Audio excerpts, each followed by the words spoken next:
Nations have no permanent friends or foes, they only have their permanent interests. Lord Palmerston, Britain के former prime minister. इनका कथन था, दुनिया में जितने भी नेशंस हैं उनका न तो कोई परमानेंट फ्रेंड है और ना ही कोई परमानेंट एनिमी।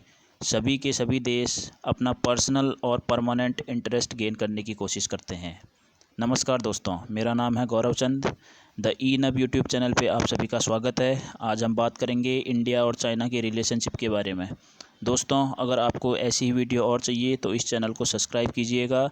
और ये मेरी पहली वीडियो है दोस्तों, और मैं डिफेंस से रिलेटेड वीडियोज़ भी इस चैनल पे अपलोड किया करूँगा और करंट अफेयर से रिलेटेड वीडियोज़ भी इस चैनल पे मेरे थ्रू आएंगी, तो आप इस चैनल को सब्सक्राइब करना ना भूलिएगा। तो चलिए चलते हैं आगे। तो देखिए दोस्तों, ये है हमारा प्यारा भारत, ग्रीन कलर में आपको दिख रहा है। और उसी के जस्ट साइड में आप देख सकते हैं ये ऑरेंज कलर में जो ये बड़ी सी बॉडी दिख रही है, ये है मेन लैंड ऑफ चाइना, जिसको हम चाइना बोलते हैं। तो चलिए हम आज इन दोनों देशों के रिलेशनशिप के बारे में जानेंगे। तो चलिए चलते हैं आगे। दोस्तों, सबसे पहले हम बात करेंगे situation of India just after 1947। तो देखिए दोस्तों, 1947 में हमारा देश भारत आज़ाद हुआ था। तो जब कोई देश आज़ाद होता है तो उसके सामने बहुत सारी प्रॉब्लमें होती हैं, क्योंकि वो डेवलपमेंट के फेज़ में उसकी दौड़ शुरू हो चुकी होती है। वो देश अपने आप को कंसोलिडेट यानी मजबूत कर रहा होता है। तो इंडिया के साथ भी ऐसा ही था दोस्तों। तो देखिए, कुछ ऐसी मैं आपको फैक्टर बताऊंगा जो इंडिया के डेवलपमेंट में काफ़ी आप बोल सकते हैं कि एक अवरोधक का काम कर रही थी। तो देखिए, फर्स्ट था massive exchange of people to Pakistan. तो बहुत बड़े लेवल पे कुछ लोग इंडिया से पाकिस्तान जा रहे थे और कुछ लोग पाकिस्तान से इंडिया आ रहे थे। तो उनको नागरिकता से रिलेटेड जो भी आप बोल सकते हैं एक्टिविटीज़ थी, उसमें काफ़ी दिक्कतें आ रही थी। और दूसरी बात है वीक मैन्युफैक्चरिंग। इंडिया में अभी कुछ भी मैन्युफैक्चरिंग का कुछ बहुत ज़्यादा स्कोप नहीं था, डेवलपमेंट उतना अच्छा नहीं था, मैन्युफैक्चरिंग हब नहीं बने हुए थे। थर्ड है poor infrastructure and other sectors. Poor infrastructure था कंट्री में, और अदर सेक्टर भी काफ़ी अभी आप बोल सकते हैं इसमें इम्प्रूवमेंट की ज़रूरत थी। और सबसे इम्पोर्टेंट बात है 1947 वॉर। पाकिस्तान ने दोबारा से जस्ट अटैक कर दिया था इंडिया में 1947 में। तो ये कहीं ना कहीं ये चीज़ें थोड़ा इंडिया के साथ गलत हो रही थी, इंडिया के डेवलपमेंट में बाधा डाल रही थी। और इंडिपेंडेंस जैसे ही इंडिया को मिली, उसके बाद जो 500 प्रिंसली स्टेट, 500 के लगभग प्रिंसली स्टेट थे दोस्तों इंडिया में, उनको एक करने का बहुत ज़्यादा ये इम्पोर्टेंट काम सामने आया। तो उस समय के हमारे मिनिस्टर ऑफ होम अफेयर्स जो थे, सरदार वल्लभ भाई पटेल जी थे, उन्होंने काफ़ी इस चीज़ को बहुत अपनी अहम महत्वपूर्ण भूमिका निभाते हुए इसको पूरे 500 के लगभग जो प्रिंसली स्टेट थे उनको एक करके पूरे इंडिया को यूनाइट करने का काम किया दोस्तों। इसीलिए आप जानते हैं ना, हम एकता दिवस के सेलिब्रेशन करते हैं उनके बर्थडे के दिन। तो आप नीचे कमेंट बॉक्स में दोस्तों ज़रूर ये लिखिएगा कि उनका बर्थडे यानी जन्मदिन हम कौन सी दिवस को मनाते हैं एकता दिवस के रूप में। तो चलिए चलते हैं आगे। तो देखिए दोस्तों, जैसे जैसे टाइम बीतता गया 1949 ईयर आया। अब इसमें मैं बताऊंगा आपको चाइना की थोड़ा हिस्ट्री। देखिए 1949 में ये आपको पर्पल कलर में जो दिख रहा होगा ये चाइना है, इसको बोलते हैं PRC। और नीचे जो ये आपको यहाँ पर ऑरेंज कलर में दिख रहे हैं ये आइलैंड, इसको बोलते हैं ROC। तो ये हो गया PRC, और जो ये नीचे छोटे छोटे आइलैंड है ऑरेंज कलर की, ये हो गए ROC।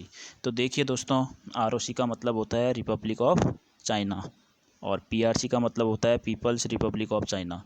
तो होता क्या है दोस्तों, 1927 से लेके 1949 तक चाइनीज सिविल वॉर चलती है चाइना में।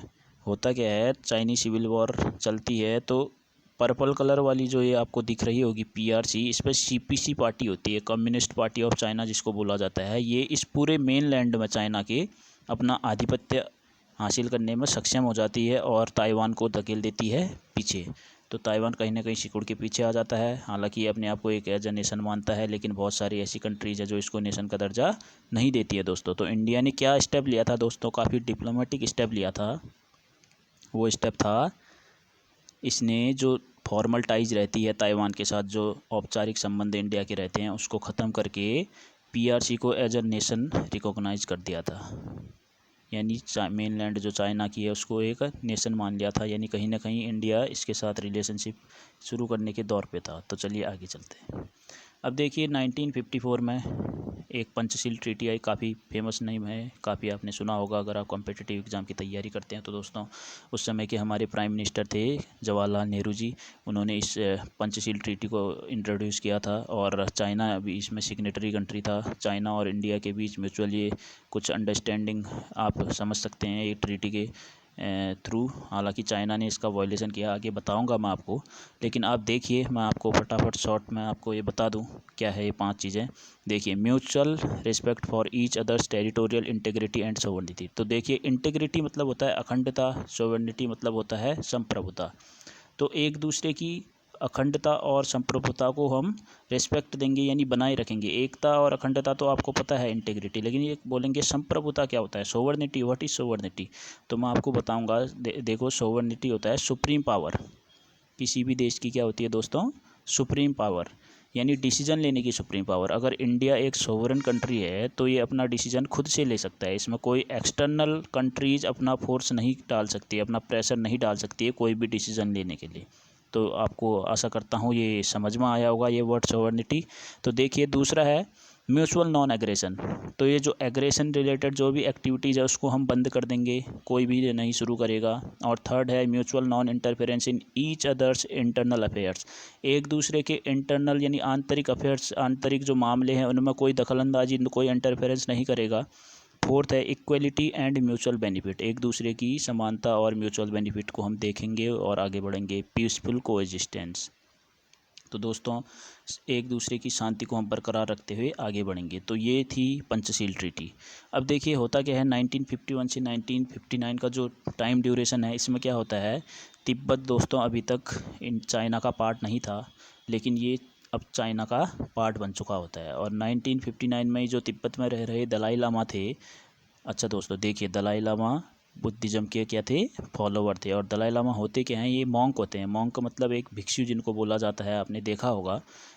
तो यहाँ पर क्या होता है दोस्तों, देखिए, दो कंट्रियाँ अगर रहती हैं तो उनके बीच के रिलेशनशिप में हमको बहुत सारे फ़ायदे देखने को मिलते हैं।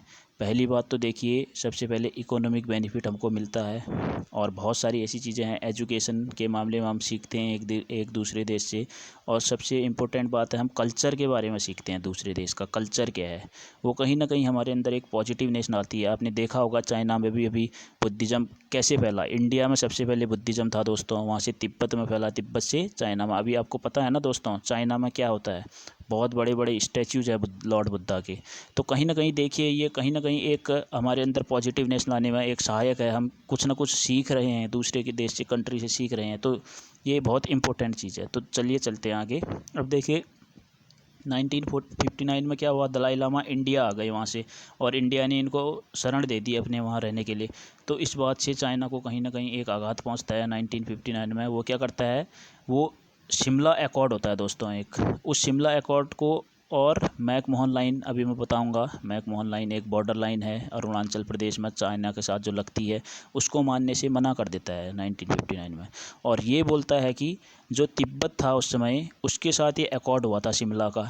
देखिए, जो मैकमोहन एक, आप बोल सकते हैं, आपको मैं बताना चाहूँगा। देखिए आगे, देखिए एक बार मैकमोहन के बारे में मैं आपको पहले डाउट क्लियर कर दूँ। देखिए, मैकमोहन लाइन है क्या? McMahon line is the demarcation line between the Tibet region and China. देखिए, तिब्बत नीचे था और चाइना ऊपर था, और इंडिया उससे भी नीचे था। तो कहीं ना कहीं देखिए, तिब्बत रीजन और नॉर्थ ईस्टर्न रीजन, यहाँ पर इंडिया का नॉर्थ ईस्टर्न, नेफा बोला जाता था इसको। पहले अरुणाचल प्रदेश को क्या बोला जाता था दोस्तों? नेफा। इसको बोलते थे नॉर्थ ईस्टर्न फ्रंटियर एजेंसी। तो कहीं ना कहीं इंडिया के जो नॉर्थ ईस्टर्न जो फ्रंटियर एजेंसी थी, उसके साथ तिब्बत के साथ लगने वाला जो बीच का बॉर्डर था, उसको क्या बोला जाता था? McMahon line, McMahon line. तो देखिए, इंडिया और इसके बीच जो ब्रिटिश कॉलोनियल एडमिनिस्ट्रेटर थे उस समय, हेनरी मैकमोहन, उनने दिया था ये 1914 में शिमला एकॉर्ड हुआ था। होता क्या है,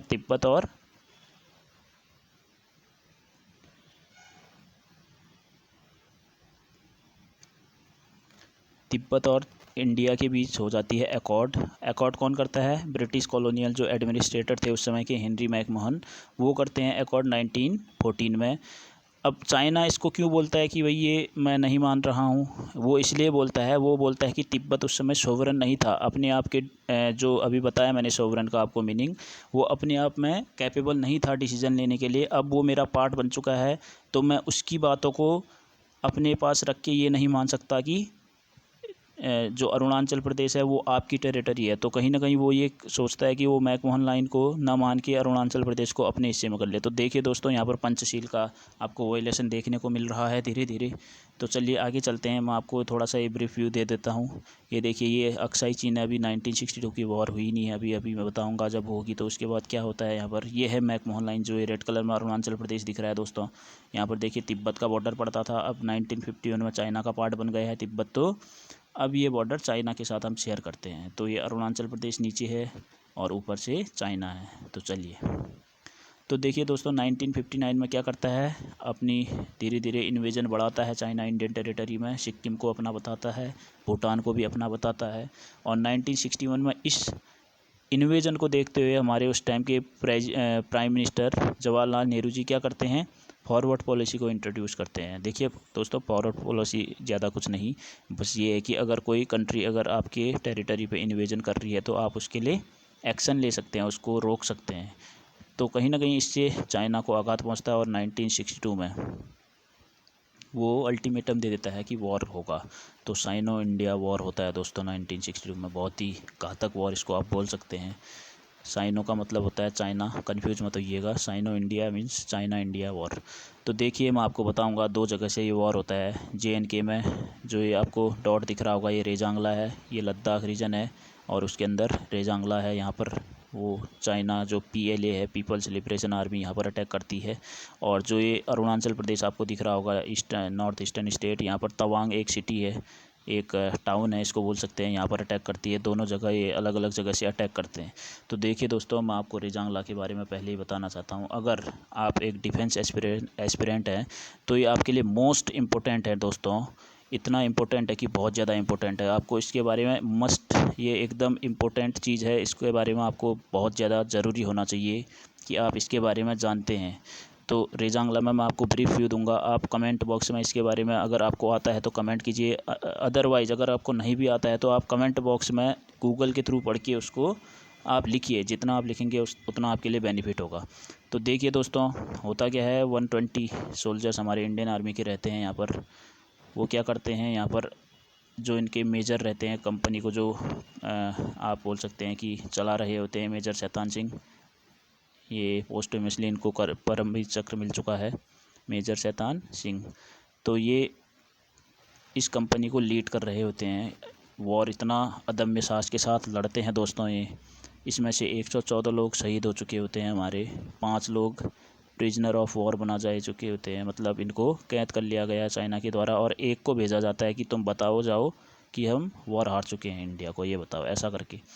लेकिन होता क्या है, डायरेक्टली तो हम वॉर हार चुके हैं, लेकिन इनडायरेक्टली दोस्तों हमारी इंडियन आर्मी ने इतना अदम्य साहस यहाँ पर दिखाया था कि अपना तो 114 लोग शहीद हुए थे, उनके 3 से 4 गुना लोगों को हमारी आर्मी ने मार दिया था, और कई लोगों को उन्होंने घायल भी किया था। तो कहीं ना कहीं देखिए दोस्तों, इस चीज़ ने चाइना में बुरा इम्पैक्ट डाला और 20 किलोमीटर पीछे चले गया चाइना, 20 किलोमीटर पीछे चले गया। और देखिए ऐसे अरुणाचल प्रदेश से भी पीछे हट गया। तो कहीं ना कहीं आप देख रहे हैं ना दोस्तों, 1962 में कितना घातक वॉर हुआ था, हालांकि इंडिया हार चुका था। फिर उसके बाद देखिए 1967 में और ज़्यादा क्लैश होता है इंडियन आर्मी और PLA के बीच में। हालांकि इसमें बहुत बुरी तरीके से हमारी आर्मी चाइना की आर्मी को हराती है और सिक्किम के बॉर्डर से वो पीछे चले जाती है। अच्छा, अब सिक्किम यहाँ पर आ गया है दोस्तों। 1975 में हमारा स्टेट बना था सिक्किम। उससे पहले क्या था, हुआ तो देश हमारा 1947 में ही आज़ाद हो गया था।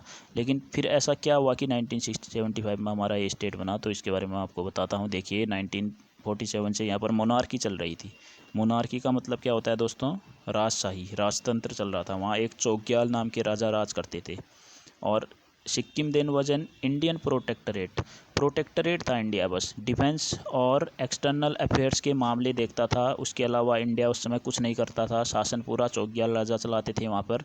अब 1973 में वहाँ दंगे होना शुरू हो गए, एंटी रॉयलिस्ट राइट शुरू हो गए। Anti royalist riot. उसमें क्या हुआ, फिर 1975 में उस सिक्किम राज्य को हमारी आर्मी ने वहाँ के राजा को डिटेन कर लिया, पकड़ लिया और राजशाही ख़त्म करके 22nd स्टेट बना सिक्किम। तो चलिए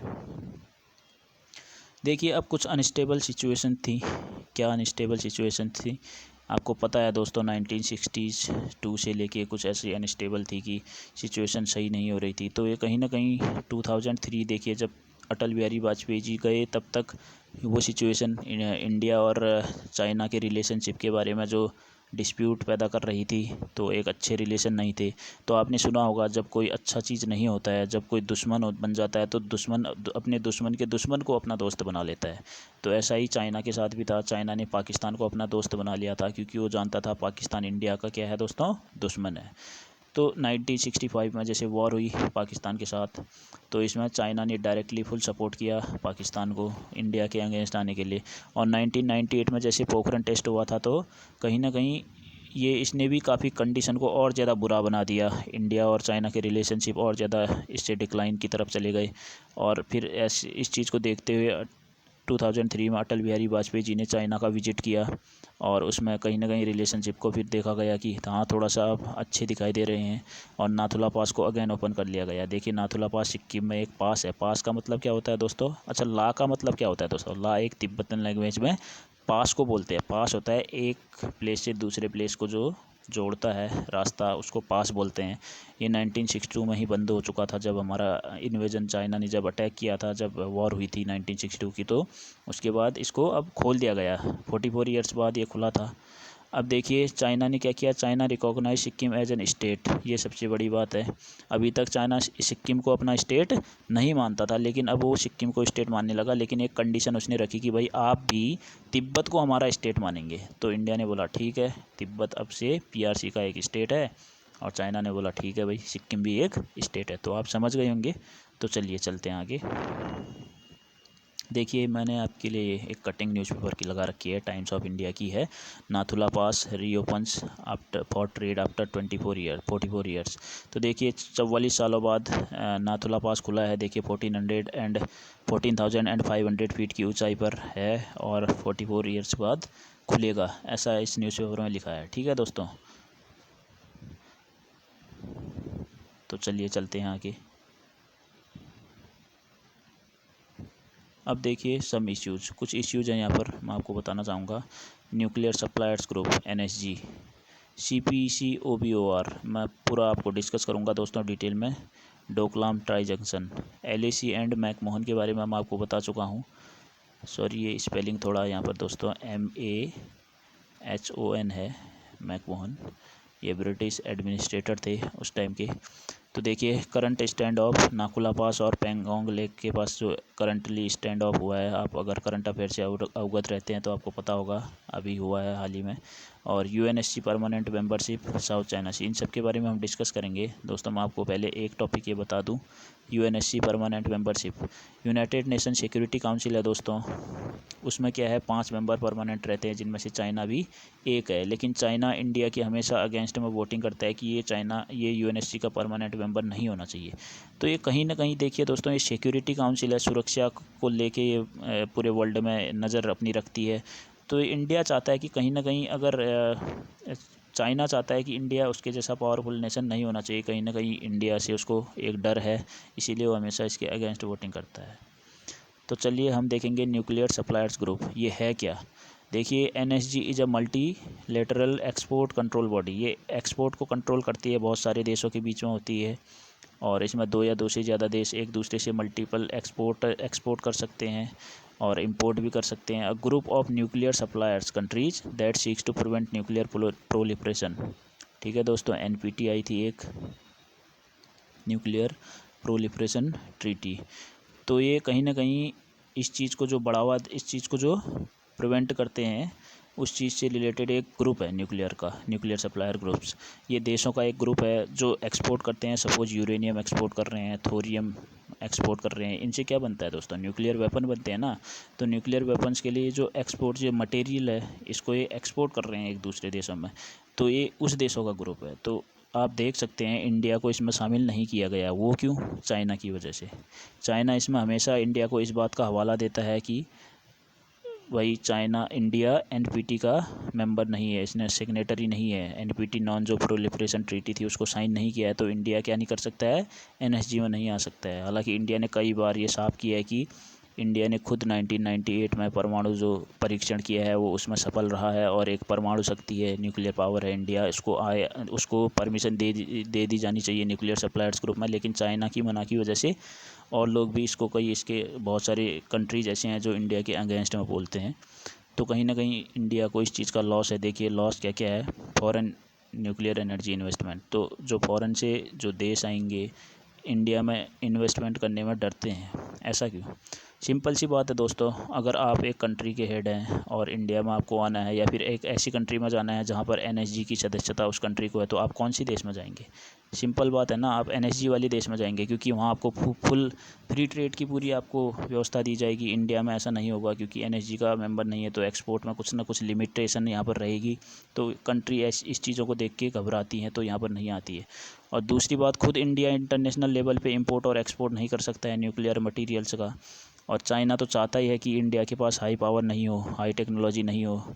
तो ये सब चीज़ें हैं दोस्तों। और दूसरी बात है, जो दूसरा टॉपिक है हमारा, China's one belt one road initiative. आपको पता होगा दोस्तों, दूसरी शताब्दी से छठी शताब्दी के बीच में, एडी, यहाँ पर चाइना में एक सिल्क रूट होता था। सिल्क रोड का मतलब है लैंड के थ्रू जो रूट होता था, उससे क्या किया जाता था, व्यापार किया जाता था। वो रोड काफ़ी, उसमें आप बोल सकते हैं डेवलपमेंट किया जाता था इंफ्रास्ट्रक्चर का। अब रेल से रिलेटेड हो, या फिर रेल तो उस समय थी नहीं, रोड से रिलेटेड ही होता होगा।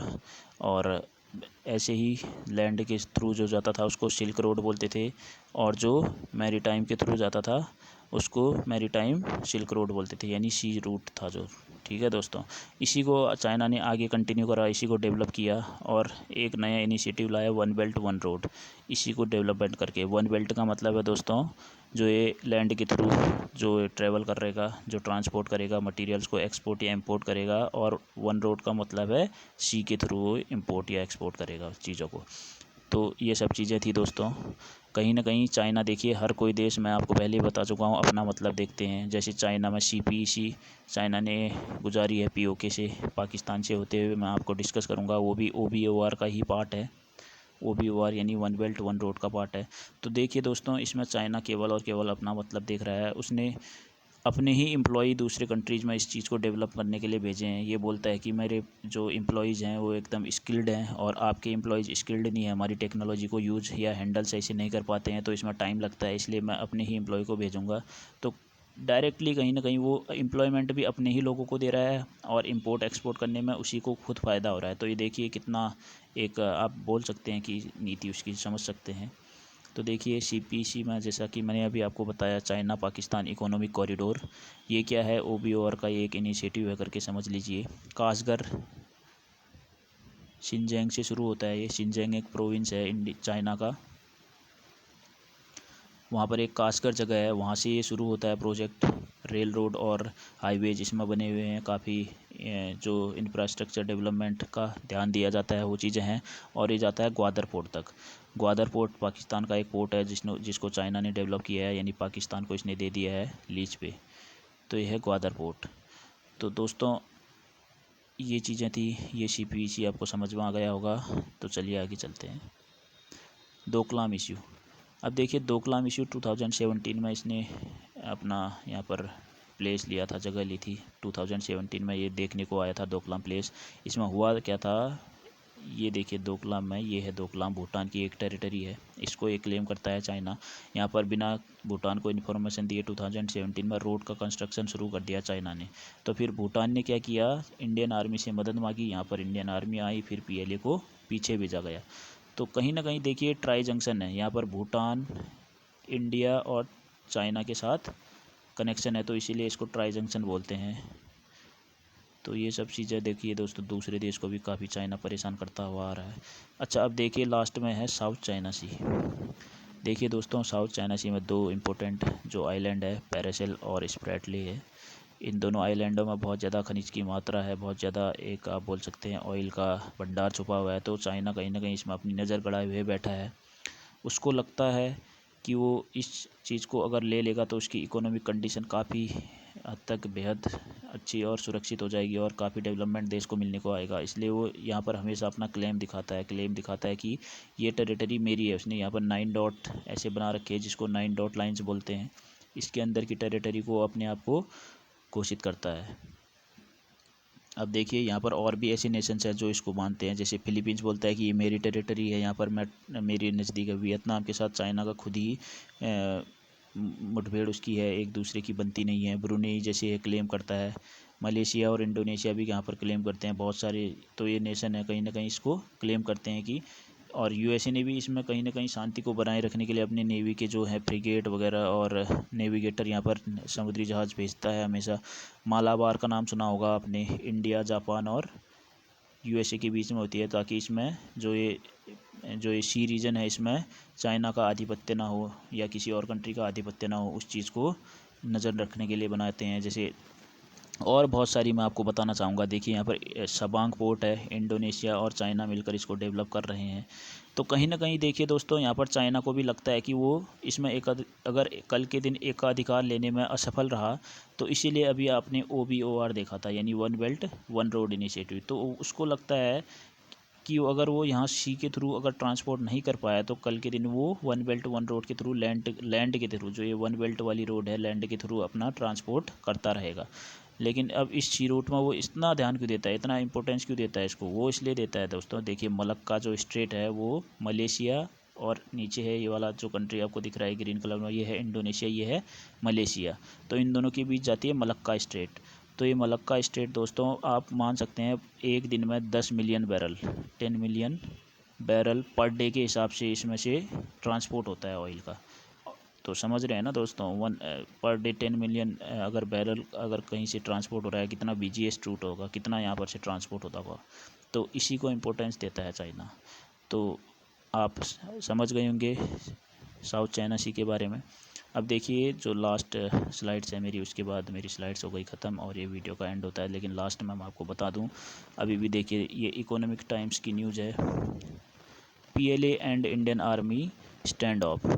ठीक है दोस्तों, स्टैंड ऑफ का मतलब होता है मुठभेड़ हो गई थी पीपल्स लिबरेशन आर्मी और इंडियन आर्मी के बीच में। कहाँ कहाँ हुई थी दोस्तों? एक तो हुई थी ईस्टर्न लद्दाख में और एक हुई थी सिक्किम में। ईस्टर्न लद्दाख में आपको मैं बता दूं, वहाँ पर 2 जगह हैं, एक है गलवान वैली और दूसरा है पैंगोंग लेक, पैंगोंग सो लेक।